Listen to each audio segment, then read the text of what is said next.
So you just got done watching one of my favorite movies of all time, and I'm curious how you liked it. Well, this movie was terrible. Ah!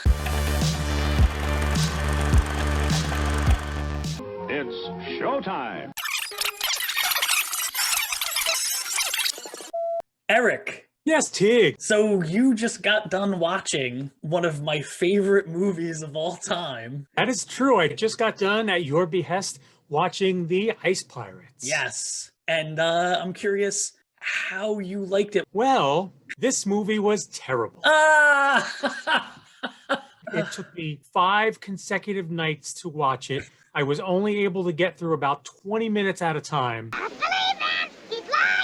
If it wasn't for the fact that we were going to be doing this video, I definitely would not have finished it. I am honestly shocked and disappointed because when I picked this movie for you, I was like, he's gonna effing love this movie because it's so off the wall, but it's got a story, but the characters are kind of like nutty. And I was like, he's gonna love it. I watched it that night that you told me you were gonna watch it. I'm going through the scenes in my head thinking, oh, he must be dying at this point right now. I was dying, just not in the way that you thought I'd be dying. I heard that. From the absolutely awful costumes to the terrible set design. I It know was the just budget was 9 million. wow. Yeah, that is a shoestring budget. I'll say this. All right, let me get to the good stuff. Robert Urich, good old Spencer for Hire. Right. He's one of those actors who you feel like you've seen them in a million different things before. And then I brought up his IMDb page, and it turns out I've literally never seen a single thing he's been in ever. I 100% agree with that. He is one of those people that for some reason I feel familiar with, but I don't know why. Yeah, and I will say that he did a good job playing that sort of aw shucks charming rogue character. He had that sort of almost Han Solo-ish, but not rough and more comedic thing going on, and he did a good job with that. I will also say that Mary Crosby as the princess was not only just delightful to look at, she's very beautiful, but she was really good in the role as well. They were clearly inspired by Princess Leia. A little bit. Yeah, just a little bit. I've taken the precaution of reprogramming the vid so that if anyone tampers with the water on board, this ship will self-destruct. Percy, keep an eye on them. Yes, ma'am. Percy, huh? Yes, sir. But you're a real tough guy, aren't you? Let me demonstrate. Ow! Other than that, I guess it was fun to spot the early appearances of people like Ron Perlman and what's her name? Angelica Houston, John Matuzak. When I was a kid, because this was one of those movies that was on HBO every day kind of movie thing. So I used to watch it all the time. The reason I liked it and the reason I haven't watched it in a long time is it's really hard to find. So it was awesome that I got to see it again. For me, it was just a fun movie even now because it sort of reminds me of watching a D&D campaign. I was vaguely familiar that the movie existed. But then when you said, oh yeah, these are pirates in space who are searching for a water planet and stuff, that's kind of what I had in my head was like, oh man, no, like that's a really cool cross-genre thing. I love that idea. And when it very first started, for a brief moment, I thought that they were really gonna sort of embrace the pirate thing, but have it be in a space world. But they kind of didn't. So sometimes you would be watching something and being like, oh, this is cool. Or space herpy pops out of the turkey that Ron Perlman cooked, which you never hear about again. It just sort of is like this weird plot device that doesn't really do anything. It's just there for, I guess, for comedy's sake. But right, that was totally a case of sort of violating Chekhov's gun, which you're familiar with that. Yeah, that right. You introduce a gun in the first act. It needs to fire in the third act. So you just think about it the whole time. Yeah, like the space herpes thing sort of didn't go anywhere. They get captured and they get brought in to be turned into slaves, and they're going to be castrated. Which I know a lot of people. I saw people on Twitter. They love that the chomping claws and stuff that are going to sort of chomp the dude's genitals off. The humor goes to like that length. Like, is this completely an absurdist comedy, or is it just a light comedy, or which is it? How does that feel? A little snug. Good. Some of the humor stuff occasionally worked, like the headless guy.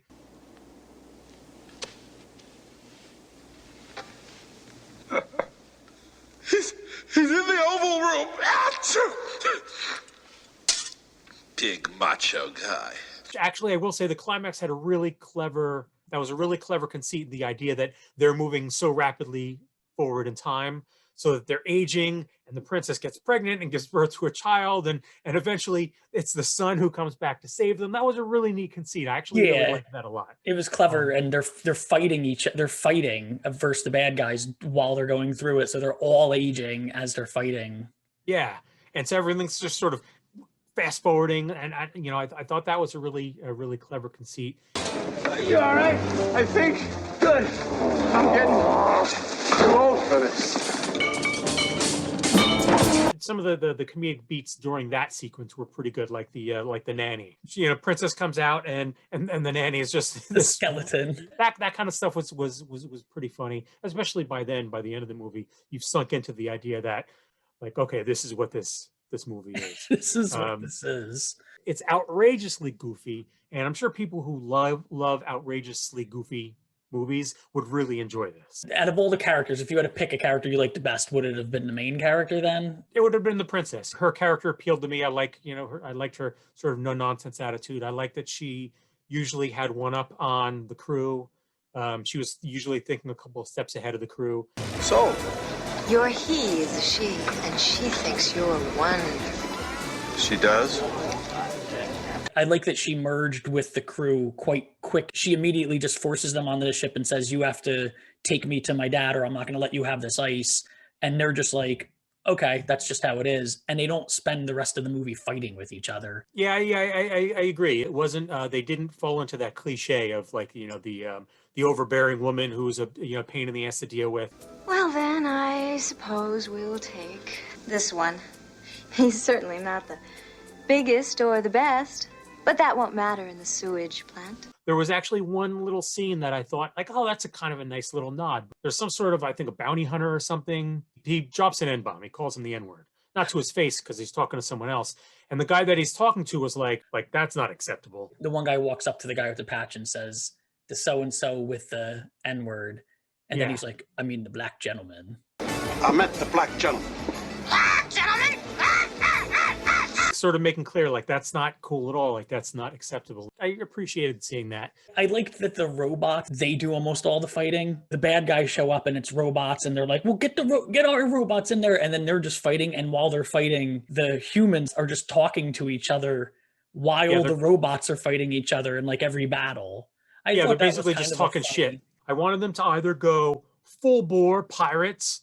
There was a little bit of it where there was archaic dress, but in the science fiction setting, like the nanny was dressed like an old-fashioned nanny. Ron Perlman was dressed basically like a pirate, but they didn't really fully embrace that. And then the bad guys' outfits were these, I don't even know what. The bad guys were medieval. They were just dressed in medieval knights' armor or something. There was a line from this movie that I used all through my childhood. And it's such a stupid line, but it's where they're on like a motorcycle and they're driving through a space station.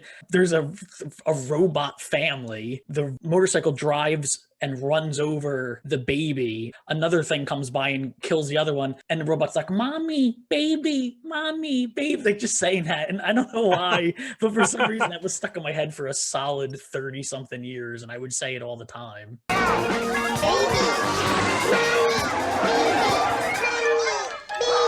But yeah, there are some silly scenes. Some silly scenes. Hey, Jackson. Hey, Bloods. Y'all want to pump some kitties? Yeah. No. Hey, it's been a long time. Finest kitties on Mithra. No, get the hell out of here. I did like and is that Sloth? This dude was that Sloth? John Matuzak. Yeah, I liked his character. There was just something like likable about him. Him and Angelica Houston. I always liked Angelica Houston's character because she's sort of the silent assassin. She's always the one being sent to go kick everybody's butt. Yeah, she's the one who kicks ass in the bar. Angelica Houston kills the one guy, cuts his head off. Feeling better?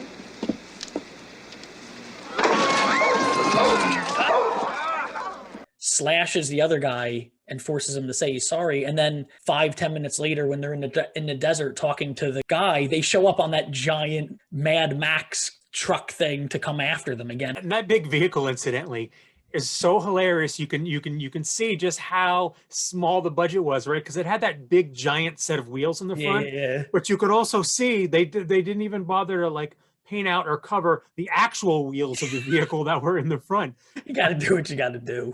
The twist ending is that it's Earth. Yeah, I kind of saw that coming to my Right. And so then as a kid, I was always like, well, that's why everything's so weird, you know? These aren't like even like Earthlings in a way. They don't even know about Earth, so everything's so strange. I like how as a kid you were like thinking it through, like trying to logic out this movie. Yeah, Like, I had to make it make sense for me. And that was another thing too. They get to Earth. It was yet another, just like Brewster's Millions, like super abrupt ending. It's like, oh, we found it. Here we are. We're at the glorious planet. Yes, credits roll. Like what? Like, what? I think they knew better not to keep going on and on at that point. I think it's fair to say that the vast majority of the people who love it are like me, where it just happened to be one of those cheesy movies that played a lot on TV when we were kids. So you just automatically, and you know how it was like back then when you only had HBO or whatever. It didn't have to be HBO, but anything where you just watch a movie so much you just end up loving it. It's like what's that syndrome called? Stockholm syndrome. Yeah, it's like Stockholm syndrome. Yeah. You just eventually go, yeah, well, it's just great, I guess. Yeah, absolutely. I mean, I completely cannot insult anyone who loves the movie, especially given the era that it comes from, because it's like just as you described. I mean, when we were growing up, it was like you had whatever the dozen movies in any given month were on HBO, and they played over and over. And as kids, you watched them over and over, and you got to love whatever it was that you were watching. And in all fairness, I mean, it is zany and goofy and wild, and I completely can see why, as a kid, it would stick in your memories, because it's insane. I just, for me, watching it for the first time in 2021, it's really bad.